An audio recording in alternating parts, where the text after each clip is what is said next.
이곳에 오셔서 이곳에 앉으소서. 이곳에서 드리는 예배를 받으소서. 주님의 이름이 주님의 이름만이 오직 주의 이름만 이곳에 있습니다.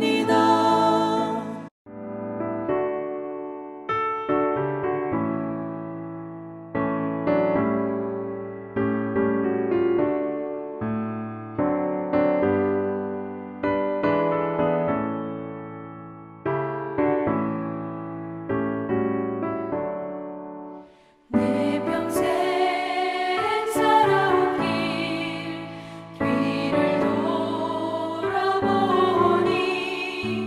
걸음마다 자음마다 모두 죄뿐입니다.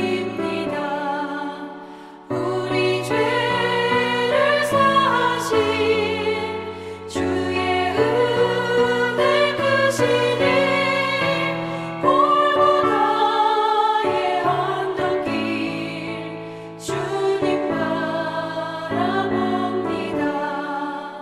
나같이 못난인가 주님께서 살리려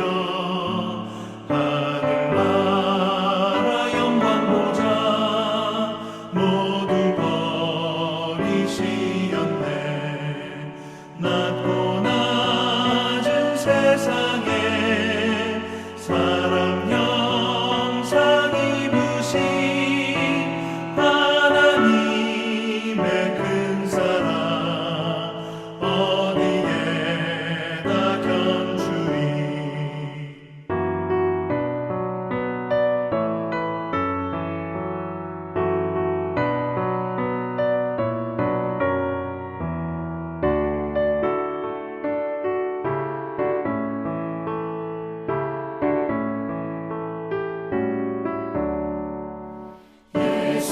예수님 나의 주님 사랑의 주 하나님 이제 나는 예수님만 높이면서 살겠네. 나의 남은 인생을 주와 동행하면서 주님 사랑 전하며 말씀 따라 살겠네.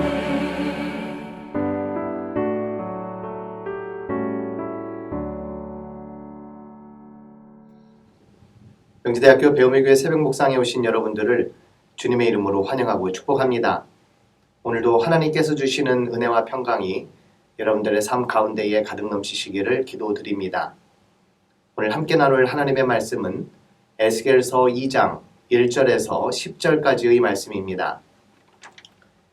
그가 나에게 말씀하셨다. 사람아 일어서라. 내가 너에게 할 말이 있다.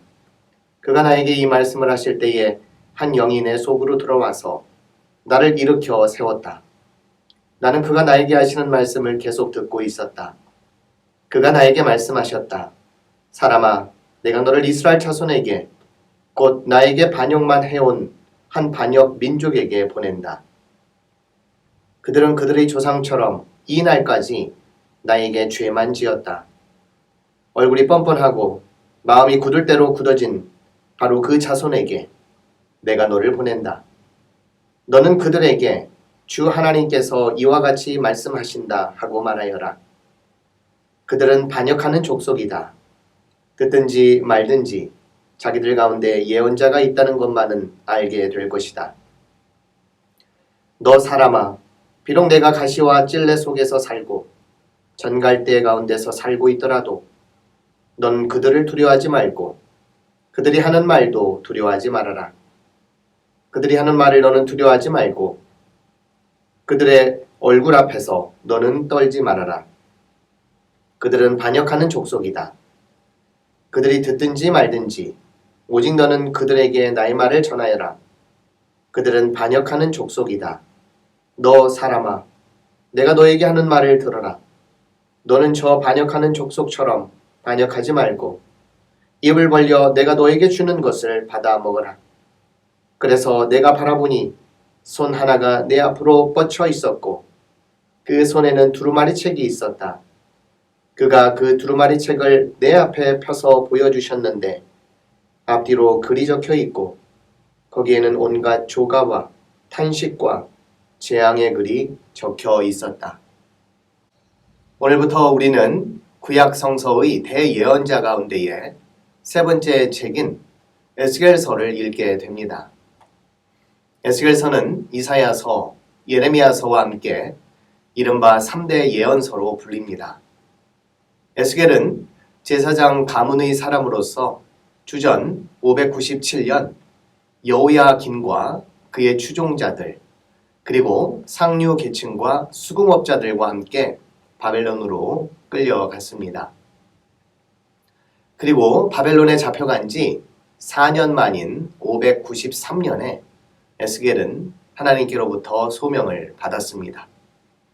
이후 에스겔은 22년 동안 바벨론에서 예언자 역할을 했습니다. 본국이 아닌 타국에서 예언자 노릇을 하는 것은 여간 힘든 일이 아니었을 것입니다. 본문 3절에 따르면 하나님의 영이 에스겔에게 임하여 말씀하기를 나에게 반역만 해온 민족에게 보낼 것인데 그들은 그들의 조상처럼 이 날까지 죄만 지었다고 하였습니다. 이방 땅에서 예언자의 역할을 하는 것도 어려운 일이지만 죄만 일삼았던 이들에게 예언자를 보내고 있는 것입니다. 부름받아 나선 이 몸 어디든지 가오리다 라며 처음에는 사명감에 불타오르지만 속위의 경읽기라고 아무리 말씀을 전해도 변화되지 않는 이들을 볼 때에 사역의 기쁨과 열정은 식어질 수밖에 없습니다. 그러나 듣든지 안 듣든지 예언자의 소명은 계속해서 말씀을 전하는 것이었습니다. 본문 7절은 이렇게 말씀합니다. 그들이 듣든지 말든지 오직 너는 그들에게 나의 말을 전하여라. 디모데후서 4장 2절에도 보면 너는 말씀을 전파하라. 때를 얻든지 못 얻든지 항상 힘쓰라고 하였는데 이것이 전도자의 사명이고 우리의 사명인 줄 압니다.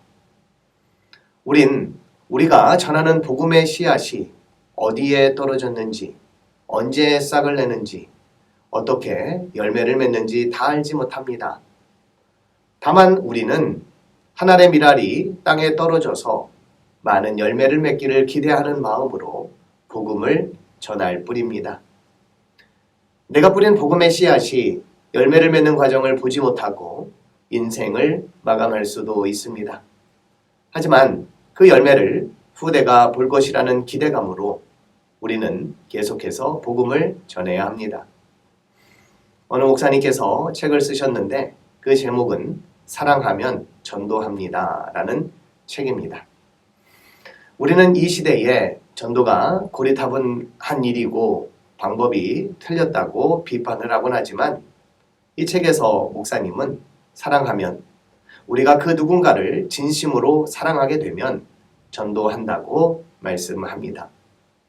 전도의 방법은 다양하겠지만 이제 우리는 사랑하는 마음을 더 갖도록 그래서 영혼을 사랑하는 마음이 더욱 커지도록 기도해야겠습니다. 오늘 본문에서 반복적으로 나오는 단어가 있습니다. 바로 사람아입니다.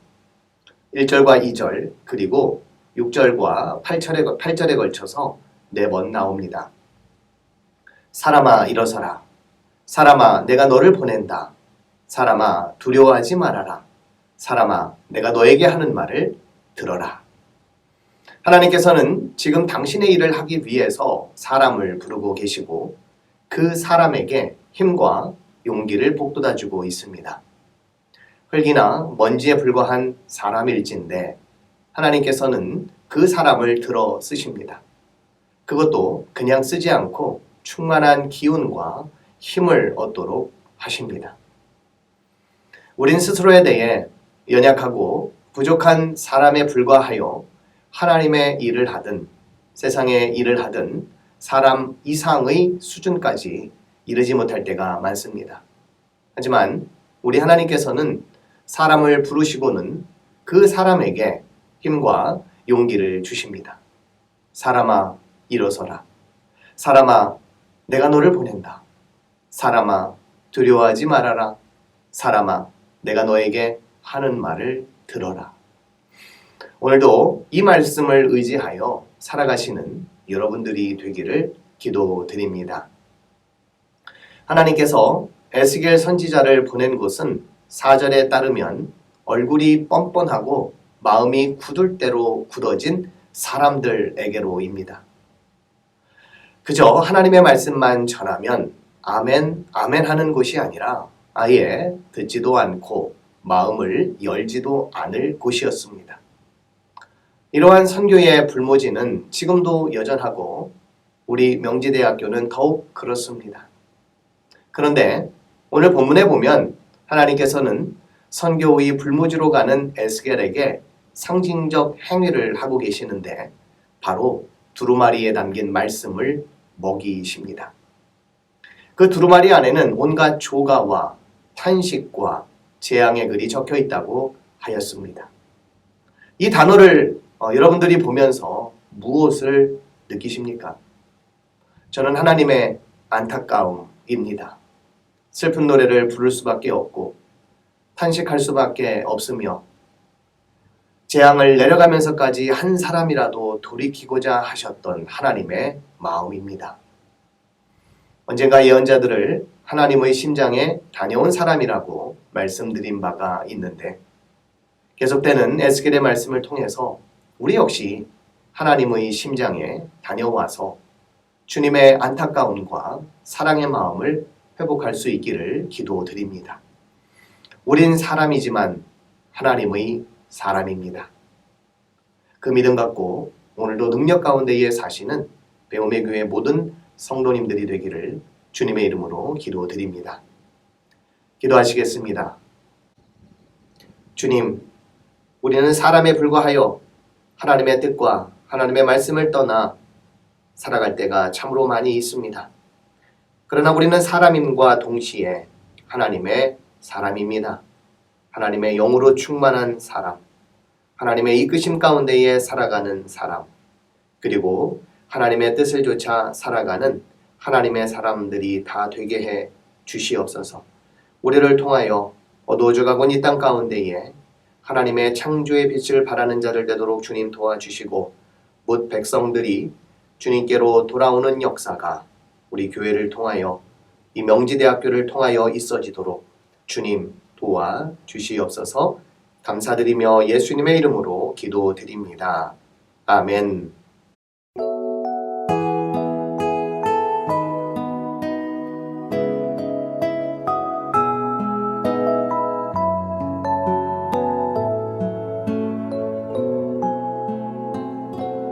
주께 힘을 얻고 그 마음에 시온의 대로가 있는 그대는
그대 섬기